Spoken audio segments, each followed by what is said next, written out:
जितना भी कार्य सब संभव है नाम से हो सकता है, सब संभव है। एक गरीब केवट था, तो उसको परिवार की सेवा के लिए थोड़ी अर्थ की आवश्यकता थी। एक जमींदार से अर्थ लिया। गांव में बड़ी गरीबी होती है, देखिए आप कल्पना भी नहीं कर सकते कि ऐसा भी जीवन होता है। बहुत ही कष्टप्रद जीवन गांव का जीवन, जो अब तो थोड़ा आधुनिकता बढ़ रही, सब जगह बिजली सब सुविधाएं बढ़ रही हैं। बहुत ही कष्टप्रद जीवन। खेती है पर जल की अव्यवस्था है, तो कुएं से खींच करके पानी सींचा जाता, मशीन से नहीं, बैल से लगा को छोटी छोटी बाल्टियों वाला वो चक्कर चलता। कितना सींचता, कितना गेहूं। अब वो कपड़ा पहने, भोजन पावे या स्कूल भेजे बच्चों, क्या करे, असुविधा ही असुविधा थी। और जमींदार लोग ऐसी लीला करते थे कि ब्याज के ऊपर ब्याज ब्याज, मतलब वो कभी अगर एक बार कर्जा ले लिया तो उसकी खेती ही जाएगी, पैसा वो दे नहीं पाएगा।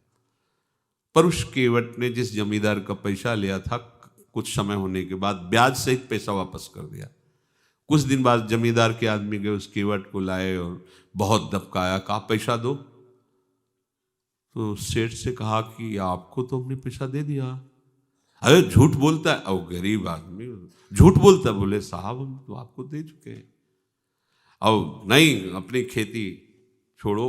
और अब वो गांव के और लोगों से मिला, जा करके फिर वो मामला न्यायालय में पहुंचा।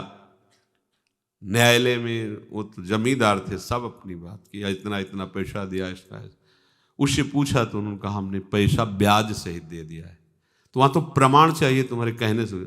कौन देख रहा था? कोई था देखने वाला जब आप पैसा दे रहे थे? उसने कहा हाँ एक थे, रघुनाथ जी। तो बोले रघुनाथ को बुलाओ गवाही के लिए, अगर वो गवाही दे देंगे तो बात मानी जाएगी।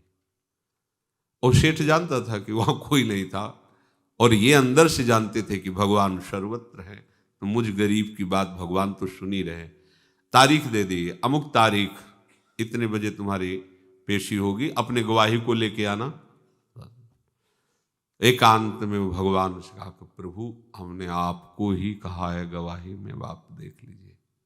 पक्का विश्वास था भगवान दीन बंधु है, भगवान गरीब निवाज है। गया, बिल्कुल ठसक है उसकी कि भगवान आएंगे पक्का। और वो जानता नहीं कि भगवान को रघुनाथ बोला है। अब सेठ और वो दोनों पहुंचे। हाँ कहाँ है तुम्हारा गवाही? तो उनका पुकारो।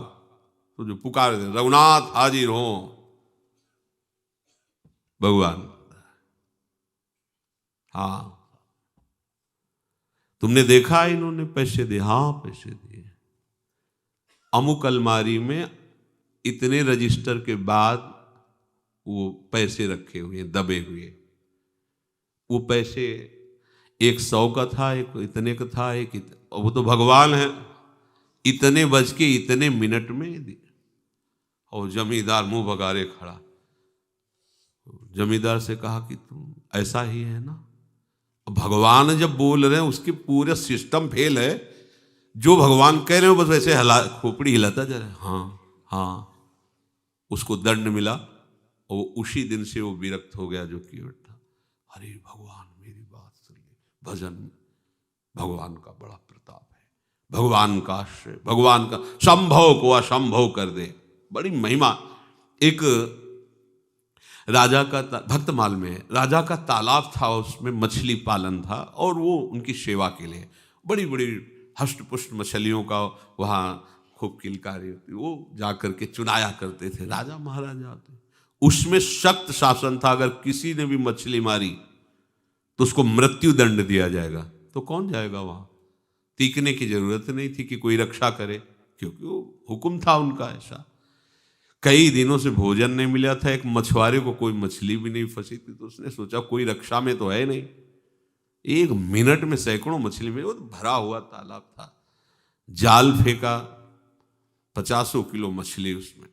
इतने में घोड़ों की टापों से उड़ी हुई धूल दिखाई दी। डर तो रहा ही था क्योंकि मृत्यु दंड मिलेगा अगर जान गए तो। देखा तो राजा क्या, पूरी राजा की सवारी आ रही थी पूरा। वो तो बाजे बजते चलते हैं, जय हो जय हो। अब का मर गए, भाग भी नहीं सकते, वो तो घोड़ों से आ रहे हैं, क्या करें।